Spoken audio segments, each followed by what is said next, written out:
Vocês estão vendo em tela cheia? Não, E tá passando?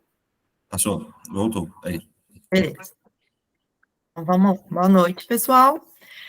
Então, hoje o tema da aula é dermatoparasitose. São dermatoses muito comuns no consultório pediátrico, na urgência, e algumas delas, especialmente a escabiose, ela é bem difícil de tratar. Não difícil pelo tratamento em si, porque saber que é um ácaro que precisa de um tratamento que vai acabar com ele, seja um tratamento tópico ou oral, a maioria das pessoas sabe. Oi? Achei que alguém tinha falado. Mas a questão é porque, se não tomar todos os cuidados com familiares, com roupas, com o tratamento no período correto, a maioria das vezes pode acontecer reinfestação. Então, as famílias procuram várias vezes pelo mesmo motivo, até duvidando do diagnóstico e tendo uma dificuldade maior para quem está atendendo. Então, a escabiose, ela é uma infestação da pele pelo ácaro Sarcoptes scabiei, da variante hominis. Por que é importante saber isso? Porque mais para frente, a gente vai descobrir quem que transmite a escabiose. Então, as fêmeas, elas vão formar túneis na epiderme e vão depositar de 1 a 3 ovos por dia. Esses túneis vão causar uma reação de hipersensibilidade pruriginosa. Por isso que a escabiose tem tanto prurido. E esses túneis, quando olhados com o dermatoscópio, que é aquele aparelho que a gente usa, num aumento, dá para perceber que ele realmente faz um caminho certinho, e lá na ponta, onde está a parte mais escura, é que está o ácaro. Então, ele entrou desse lado e percorreu todo esse caminho, depositando os ovos. O tempo de vida do ácaro, ele varia de 30 a 60 dias no corpo humano, e fora do corpo humano é até de 3 dias. A escabiose, ela é mais prevalente em menores de 2 anos de idade, mas pode ocorrer em qualquer idade. A transmissão é através de contato direto com uma pessoa infectada ou por fômites. Esses fômites normalmente são roupas de uso pessoal ou roupas de cama ou de banho.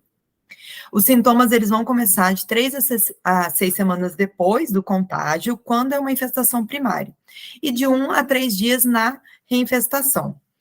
E a infestação humana, pelas variantes que infestam os animais, é autolimitada e não é transmissível de pessoa para pessoa. Então, aqui é a primeira verdade para anotar aí da aula. A culpa da escabiose não é do gato, muito menos do cachorro. Podem continuar todo mundo tendo seu bichinho de estimação, não é culpa deles. A escabiose, ela é chamada de sarna humana. A variante do ácaro é a variante humanis, né? Então, ela só é transmitida de pessoa para pessoa, são de seres humanos. Quando a infestação ocorre de um humano pelo animal, ela é autolimitada e ela é muito rápida, não tem os mesmos sintomas e não vai transmitir de uma pessoa para outra. Então, a escabiose, ela tem algumas apresentações. A forma clássica, ela é mais frequente nos recém-nascidos e lactentes, que vão se caracterizar por túneis eritematosos, com pápula, vesículas e crostas. E essas lesões, elas vão estar mais localizadas na cabeça, pescoço, tórax, abdômen, costas, palmas e plantas. Então, na primeira foto aqui da esquerda, mostrando esse túnel eritematoso, que nem sempre é visualizado a olho nu, às vezes precisa do dermatoscópio. Lactente tem muita lesão em palma e planta e em região de axila. E nem sempre a axila, por exemplo, é um local que eles conseguem coçar. E como tem o prurido intenso na doença, às vezes uma forma de apresentação nos recém-nascidos e lactentes é só a irritabilidade. A forma clássica nas crianças e nos adolescentes, nos pré-escolares, escolares, ela tem uma apresentação mais disseminada. Então, as lesões vão ser pápulas já escoriadas, porque com a idade mais avançada consegue coçar, vão ter vesículas e crostas. Geralmente, se apresenta com infecção secundária associada, justamente pelo ato de coçadura. A localização mais comum é em região interdigital, em fossa cubital, cotovelos, punhos, axilas, na região do umbigo, genitália, inframamária e abdômen. E o prurido, ele é muito intenso e ele piora à noite. Sempre é importante, quando examinar um paciente com suspeita de escabiose, examinar os pais também. Normalmente, os adultos têm as lesões mais em região de punho, interdigital, e nas mulheres, principalmente em região inframamária e região inguinal próximo à genitália. Então, se pensou em escabiose, os pais estão juntos, olhe se eles não têm lesão também, que fala mais a favor para te ajudar no diagnóstico. A forma nodular é uma forma que é uma reação de hipersensibilidade ao ácaro. Os nódulos, eles vão ocorrer principalmente em tronco, axilas e região genital. E eles podem acontecer tanto durante a infestação como depois do tratamento. Então, essa questão de aparecer depois do tratamento também dificulta o diagnóstico, porque muitas vezes o paciente foi diagnosticado com escabiose, foi tratado, os nódulos aparecem depois por uma reação de hipersensibilidade e os pais não acreditam que é causa do mesmo problema, tá? E eles também podem ser muito pruriginosos. Além das formas clássica e forma nodular, elas podem ter essa diferença entre recém-nascidos, lactentes e dos mais velhos pré-escolares e adolescentes. Todas as formas podem se unir, principalmente nos recém-nascidos e lactentes. Eles podem, sim, apresentar lesões disseminadas, podem ter os nódulos escabióticos presentes em várias localizações do corpo e também podem ter infecção secundária associada, como nessa foto da direita. Mesmo sendo um recém-nascido e não tem tanto ato da coçadura, ele pode sim se apresentar com uma infecção local. Então, sempre pensar na hipótese de escabiose se tem uma epidemiologia positiva. E como que vai ser o tratamento? O tratamento, ele varia de acordo com a idade, porque nem todos os medicamentos são liberados. Então, para os menores de 2 meses, o enxofre em loção a 5%, que deve se aplicar 3 noites consecutivas e lavar pela manhã. Repetir o tratamento com 7 dias. Importante lembrar que esses lactentes podem ter lesões na face e pode sim passar um enxofre ali, ok? Se as lesões estiverem com infecção secundária, o correto é primeiro tratar a infecção secundária para depois tratar a escabiose, porque se você aplicar a loção em cima, vai acabar irritando muito, as lesões vão piorar e o tratamento não vai ser eficaz, porque os pais não vão repetir essas 3 noites consecutivas. Muito menos repetir depois de 7 semanas. Aí vai ter reinfestação nos familiares todos e só piora a doença. Para os maiores de 2 meses, o tratamento é a permetrina, loção 5%, que deve ser aplicada em todo o corpo e também lavar pela manhã. Só que a repetição do tratamento é com 7 e 14 dias. A ivermectina oral também pode ser usada numa dose de 0,2 miligramas quilograma em dose única naquele momento e repetir com 7 dias. Lembrando que ela é liberada para pacientes acima de 15 quilos. Alguns estudos mostram o uso off-label, mas ainda não é preconizado. Sempre prescrever junto o anti-histamínico para aliviar o prurido, porque mesmo com o tratamento, como os ácaros, eles vão depositar esses ovos, pode permanecer ali com os sintomas dos pruridos semanas depois do tratamento. Então, em torno de 10 dias, sempre deixar esse anti-histamínico físico. E de todos esses tratamentos, então, qual que vai ser a opção? A primeira opção, que está como primeira escolha na maioria dos protocolos internacionais e mostrando evidência nos trabalhos científicos, é a permetrina, mesmo para adultos, tá? Então, pré-adolescente, pré-escolar, escolar, pré-adolescente, adolescente, até para os pais, o correto é usar a permetrina loção, tá bom? O tratamento dos nódulos escabióticos, como eles podem acontecer depois do tratamento da infestação, e também podem persistir depois do tratamento, o certo é utilizar um remédio que vai tratar essa hipersensibilidade local. Então, corticoides de alta potência, uma vez ao dia, em torno de 2 a 3 semanas. Tá? Se o paciente não tinha sido diagnosticado com escabiose antes, e ele já chega com nódulos, você vai primeiro tratar a escabiose. Se depois de tratar a escabiose permanecer com os nódulos, é que você vai tratar com o corticoide de alta potência. Porque senão os pais não entendem que são duas coisas diferentes, pode acabar usando os dois tratamentos juntos, não vai dar certo, ok? As medidas gerais. O mais importante da escabiose não é o tratamento medicamentoso, são as medidas com o tratamento para os fomites. Então, nos 3 primeiros dias do tratamento, é importante orientar os pais que todos da casa devem ser tratados, mesmo que não tenham lesão. A chance de todos estarem infectados é muito alta. Todas as roupas, toalhas, roupas de cama que são usadas pelo paciente e por aqueles que também estão com lesões, devem ser tratadas nesses 3 primeiros dias. Os estudos internacionais, esse que eu coloquei de referência aqui, eles usam algumas orientações que muito difícil todo paciente ter disponível aqui no Brasil. Então, por exemplo, lavar em água quente, mais do que 60 graus Celsius as roupas. A maioria das máquinas não tem essa função. Passar com ferro quente. Ok, temos ferro quente, mas muito difícil, né? Pegar todas aquelas roupas que foram usadas e lavar. Secadora de roupas, em cidades que tem um ambiente, o clima mais quente, também não tem disponível isso o tempo todo. E se tem numa lavanderia, os pacientes de baixa renda não vão conseguir levar isso lá. Muito menos lavar a seco. Então, o que a gente mais indica para os pacientes é pegar todas essas roupas que foram usadas nos 3 primeiros dias de tratamento, mantendo um saco plástico guardadas por 7 dias.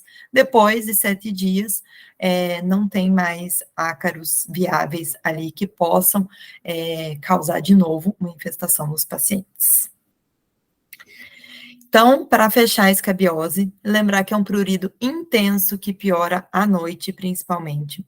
As lesões papulares, elas têm distribuições típicas. Então, lembrar que na forma clássica, a localização mais comum nos recém-nascidos no lactente é palmas, plantas, região axilar, mas pode ter uma distribuição disseminada da mesma forma que dos pré-escolares, escolares e adolescentes.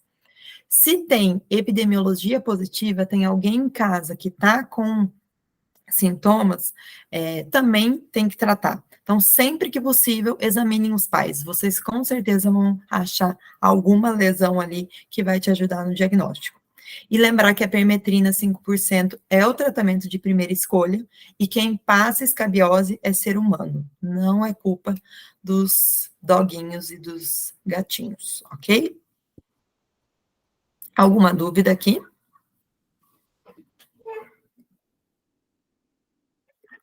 Então, vamos para a pediculose. Eu posso fazer só uma pergunta? Pode. No caso de tratar os contactantes, né? Às vezes famílias muito numerosas, você não acha que, do ponto de vista de saúde pública, usar a ivermectina talvez seja mais viável? Sim, dá para usar a ivermectina, pode ser realmente mais viável, mas o que a gente está vendo é que as pessoas ficam com uma certa resistência de usar a permetrina, porque é muito mais fácil passar a ivermectina, então os ácaros estão ficando muito mais resistentes, ao tratamento. Então, a gente continua orientando que o certo é a permetrina, pensando nisso. Mas eu super concordo que, para famílias muito numerosas, ainda mais com adultos, né, que é difícil de passar a loção no corpo todo, tá tudo bem usar a ivermectina, desde que tratem as crianças com a permetrina e usem as medidas de cuidado para os fomites nos 3 primeiros dias de tratamento. Tá, obrigada. Nada. Então, a pediculose. A pediculose, ela é a infestação do couro cabeludo pelo piolho, que é o Pediculus humanus capitis. É esse da letra B aqui na figura. O pico de incidência é entre 4 e 12 anos e a prevalência é no sexo feminino. A transmissão é por fomites ou contato direto. Os fomites são roupas ou boné, lenço, apetrechos utilizados no cabelo, né? As roupas também que estejam mais em contato com o cabelo. Ou contato direto. Então, precisa ter contato para o cabelo, da cabeça de uma pessoa para outra, para poder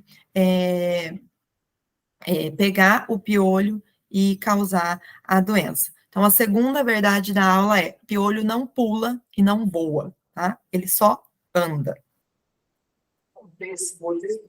Então, o piolho, quando ele entra em contato com o couro cabeludo de um ser humano, ele tem garras que vão prender no couro cabeludo e ele vai sugar o sangue no local. Então, por isso que nos primeiros dias pode ter esses sintomas já do prurido. Então, essas fêmeas que estão ali, elas vão acasalar, vão colocar ovos, mais ou menos depois de 36 horas de quando se tornarem adultos, e esses ovos, depois de 7 dias, virar ninfas, e depois de 7 dias virar o piolho maduro. Então, é um ciclo muito rápido. Então, a cada 3 semanas, o ciclo se repete. Por isso que a pediculose também precisa de um tratamento muito cuidadoso, porque você pode prescrever para o paciente usar na primeira semana que ele está no primeiro ciclo, ele acaba matando o piolho maduro que está ali. Mas todos os ovos que já foram depositados não morrem, e depois de uma semana já são ninfas que vão virar piolho maduro e começar todo o ciclo novamente.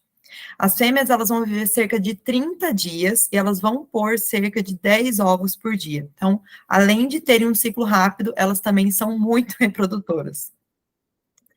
O principal sintoma da pediculose é o prurido no couro cabeludo, e ele aparece em torno de 2 semanas depois da infestação. Quando for fazer o diagnóstico da pediculose, a maneira mais fácil é através da visualização das lêndias, que elas são, nessa foto superior, esse pedacinho branco que está aderido lateralmente à haste dos fios. Ou encontrar os parasitas ali direto no couro cabeludo, que normalmente não estão parados, estão andando. Nos quadros mais arrastados, pode ter exudação, crostas e linfadenomegalia em região occipital e retroauricular, porque é a região de preferência do piolho, por ser uma região mais úmida e mais aquecida. Então, os pacientes coçando muito o local acabam infectando e gerando uma infecção secundária com linfadenopatia. Por que é importante perceber que a lêndia, ela fica na parte lateral da haste do cabelo? Porque será que toda bolinha branca que tiver no cabelo vai ser pediculose? Nem sempre. Então, essa é a importância de analisar o cabelo. E não precisa de dermatoscópio para analisar o cabelo. Só de tirar o fio ali e apoiar ele numa superfície, ou de analisar o próprio cabelo no couro cabeludo, dá para perceber se essa bolinha branca está aderida na lateral da haste, com uma pediculose nessa primeira imagem, ou se ela tem uma apresentação diferente, como nas próximas duas. Então, a segunda é a pedra branca. A bolinha branca, ela é causada por um fungo, e ela fica em torno, ele faz toda a volta do couro cabeludo, aliás, do fio de cabelo. Muito diferente da lêndia, que fica somente presa lateralmente. E o último diagnóstico diferencial, na foto da direita, é o cilindro pilar. O cilindro pilar, ele é um cilindro mesmo, que fica aderido ali no cabelo. Qual que é a importância disso? Porque várias vezes os pacientes tratam pediculose repetidas vezes e não melhoram. Mas eles não têm os sintomas típicos do prurido, eles não têm a exudação e as bolinhas brancas continuam no cabelo. Então, nem sempre bolinha branca no cabelo é pediculose. A pedra branca é um fungo, então vai ser tratada com antifúngico tópico, principalmente shampoo de cetoconazol, e o cilindro pilar, como ele é um excesso de queratina, vai ser tratada com shampoos queratolíticos, por exemplo, os shampoos usados para casos de seborreica. O tratamento, então, da pediculose também vai ser a permetrina, de 5%, que é loção. Deve-se passar todo o cabelo da criança, colocar uma touca e deixar dormir com aquilo. Lembrar que o tratamento só é liberado acima de 2 meses de idade. No SUS, a permetrina disponível é a de 1%. Também vai tratar, talvez com um pouco mais de dificuldade, porque ela não é tão concentrada, mas ela é eficaz. Lembrar de associar antihistamínico, porque os pacientes podem manter um prurido também depois do tratamento, e de segunda linha de tratamento, a ivermectina na mesma dose da escabiose, 0,2 miligramas quilograma, mas aqui em dose única, não precisa repetir o tratamento. Remoção das lêndias deve ser feita diariamente. Por que a remoção das lêndias é importante?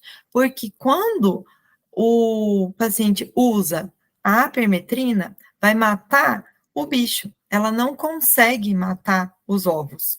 E os ovos são justamente as lêndias que estão ali. Então, se não forem retiradas essas lêndias diariamente, junto com o tratamento, depois de uma semana elas vão virar as ninfas, depois de uma semana o piolho maduro. E como que é feita essa remoção? Usar a sabedoria de vó. Então, antigamente, para tratar piolho, usava-se muito, né, solução de água com vinagre.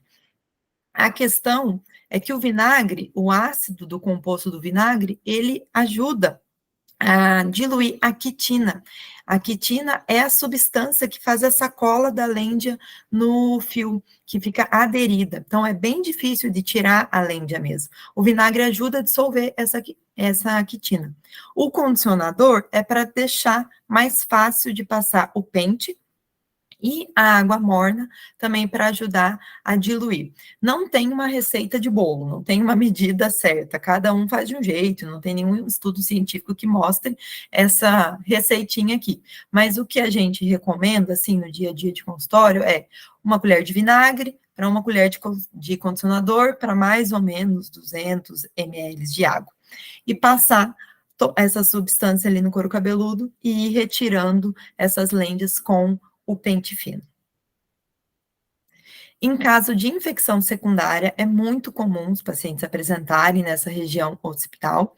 Primeiro, tratar a infecção secundária, da mesma forma que a escabiose. O tratamento lá da escabiose não falei, mas é o mesmo que aqui da pediculose. Então, se forem lesões disseminadas, usar cefalexina na dose habitual de 50 miligramas quilo dia. E como é de pele, não precisa ser usada a cada 6 horas, pode ser de 8 em 8 horas. E nesse caso de infecção secundária, o paciente também não vai conseguir usar a permetrina ali, vai acabar atritando mais o local, então pode sim usar a ivermectina de 0,2 miligramas quilograma em dose única.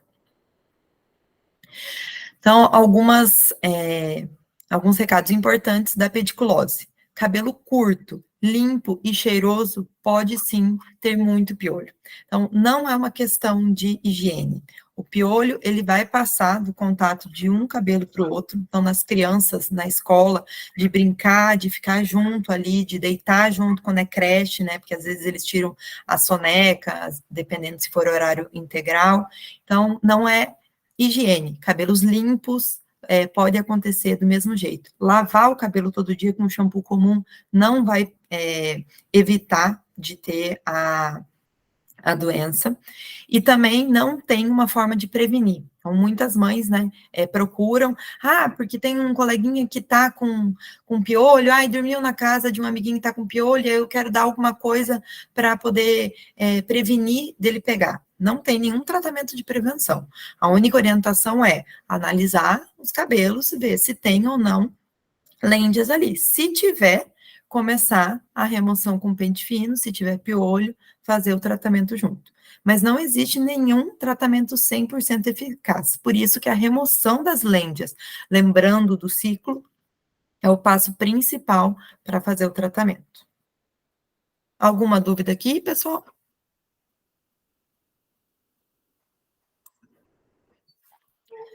Então, vamos para larva migrans. A larva migrans, ela é uma larva que é parasita do intestino de cães e gatos, que existem de duas formas, né, o Ancylostoma brasiliense ou o canino, e ela vai ter uma progressão no extrato córneo milímetros por dia. Então, normalmente, essa larva, ela é eliminada pelos cães e pelos gatos nas fezes. Essas fezes que estão ali na areia ou no solo contaminado, tendo contato com a pele do ser humano, pode ocorrer a doença. Então, normalmente, os locais de aparecimento da lesão da larva migrans são em mãos, em pés e em nádegas, mas pode ocorrer em qualquer lugar, desde que tenha o contato. O tempo médio para aparecer a lesão é normalmente de 5 a 16 dias após o contato. Ela é uma reação inflamatória que vai ocorrer ao longo da migração da larva. Como a larva ela vai fazendo esse trajeto, que é linear e serpiginoso, pode durar semanas, e essa reação ali causa o eritema e o prurido muito importante no local. Nem sempre as lesões vão estar na região de pé e mão, como eu tinha falado anteriormente. Elas podem estar em qualquer lugar, inclusive serem lesões nem sempre serpiginosas e grandes como essa, mas podem sim ser pápulas eritematosas, algumas placas por confluência de lesão, e também podem apresentar infecção secundária local pela coçadura do prurido intenso. A penetração de várias larvas vai causar uma erupção extensa, e essa erupção extensa pode evoluir frequentemente com infecção bacteriana secundária. Olha esses dois casos. Essa paciente do lado esquerdo não tinha lesão em mais nenhuma parte do corpo, ela só tinha lesão na palma das mãos.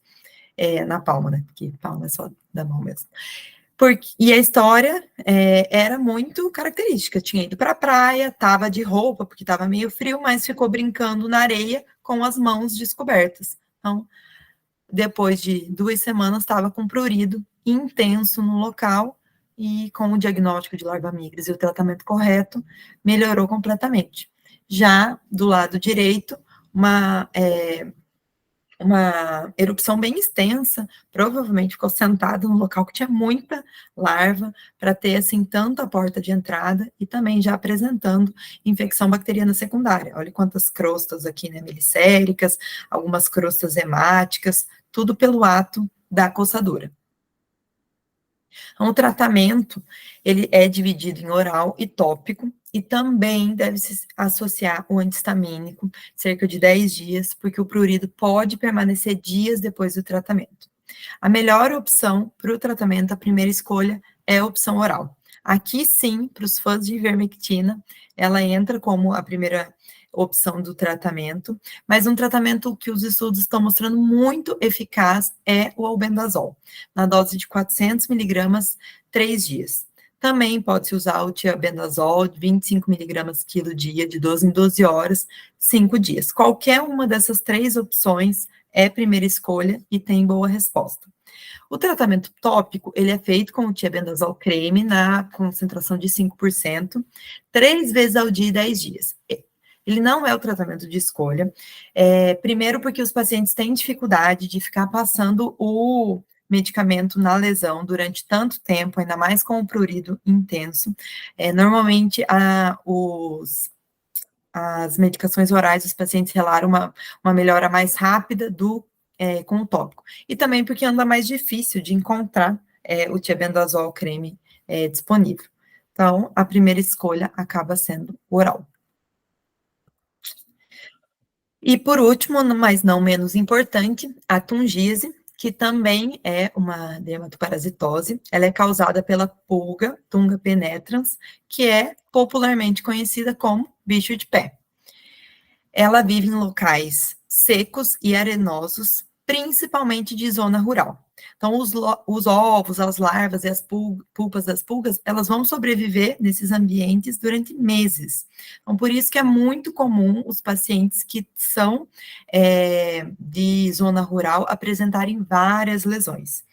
O homem e o suíno são os seus principais hospedeiros. É uma dermatose autolimitada, assim como a larva migrans, vai durar aí de 4 a 6 semanas, mas a maioria dos pacientes prefere fazer a retirada da lesão. E o que é a lesão? Todo mundo sempre fica muito curioso, né? O que sai dali? Então, a fêmea,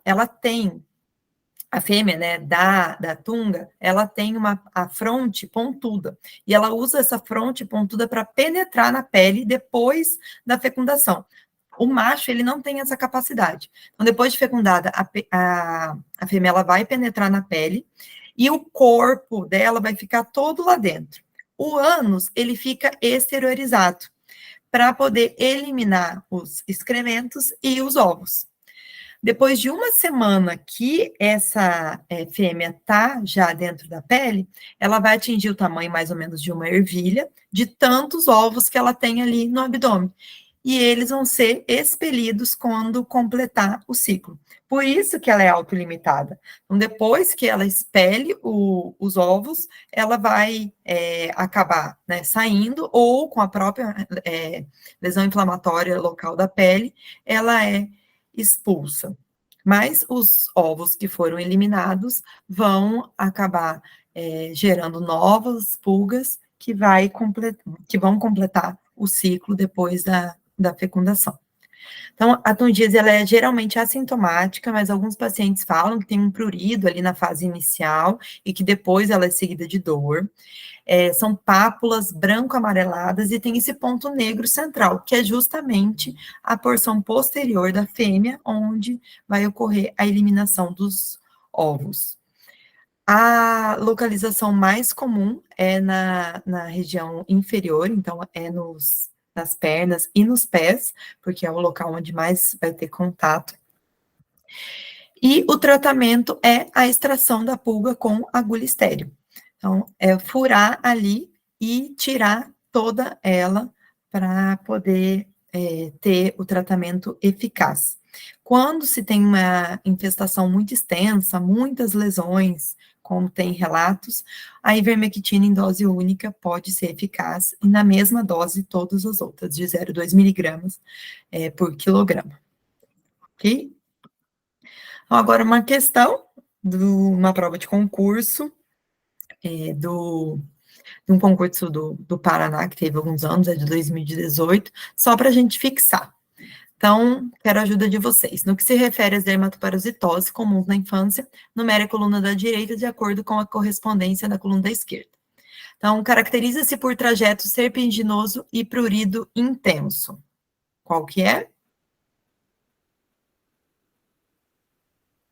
Os residentes. Escabiose?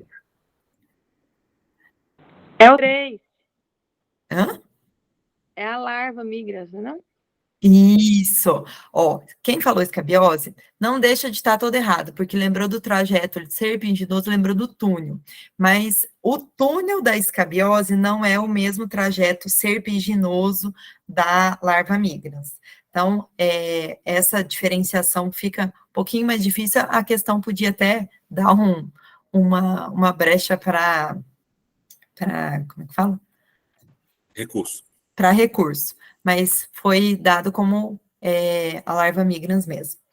Quem sabe respondendo as outras, ficava mais fácil de ver que era isso que ele queria na questão. Então, uma causa frequente de eczematização na nuca.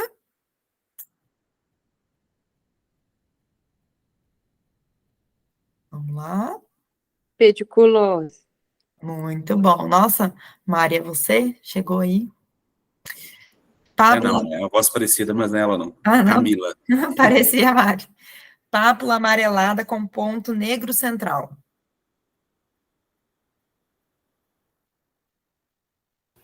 Essa tá fácil. Fugíase. Muito bom. Lesões disseminadas com comprometimento palmo-plantar.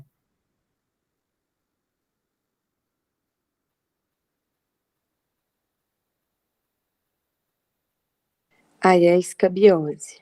Muito bom. E, por último, o Ancilostoma brasilensis causa qual das doenças?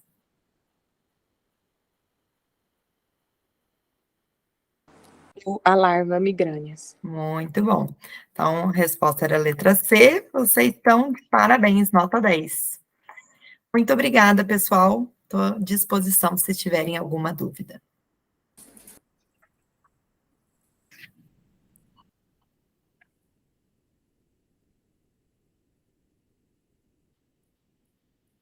Mário, obrigado pela aula excelente mais uma vez, né? Por nada, Pedro. Hoje foi mais rapidinho, é fácil, todo mundo lembra disso, né? Mas é um assunto Ah, bom. não, mas tem uns detalhes aí do especialista que fazem diferença, né? É bom, né? Eu gosto. Se tiverem alguma dúvida, depois pode mandar também, gente, pelo WhatsApp, por e-mail, todo mundo já tem meu contato aí, tá bom? Que às vezes na aula não lembra, se precisar do print, do tratamento, só me mandar, que eu mando para vocês, tá bom?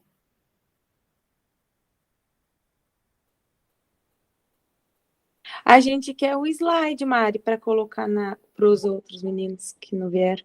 Tá bom, eu mando para vocês. Obrigada. De nada. Eu vou mandar para o Pedro, aí o Pedro manda no grupo, porque eu não sei se está todo mundo no grupo da enfermaria, que eu tô lá, ou se eu mando lá, né? E daí vocês mandam aí para quem precisar. Pode ser, a gente está lá. Então tá bom. A voz é muito parecida com a da Mari mesmo. Pedro, Oi. só para lembrar aqui, você conseguiu gravar as aulas da Mari? Sim, eu vou te passar para colocar no canal, né? Isso que eu ia falar, que eu consegui colocar umas deixar. que a Carol me mandou esses dias, daí vai me mandando da Mari, eu vou colocando aos pouquinhos também. Tá, te manda amanhã, pode deixar. Beleza, valeu. Valeu. Então tá bom. Pode, Mari? Claro, pode sim. Não Então quero tá nem bom. assistir, porque toda vez que eu assisto eu acho um monte de coisa ruim que eu falei, um monte de gente, ok, eu preciso tirar essas coisas, mas acontece. Então fechou.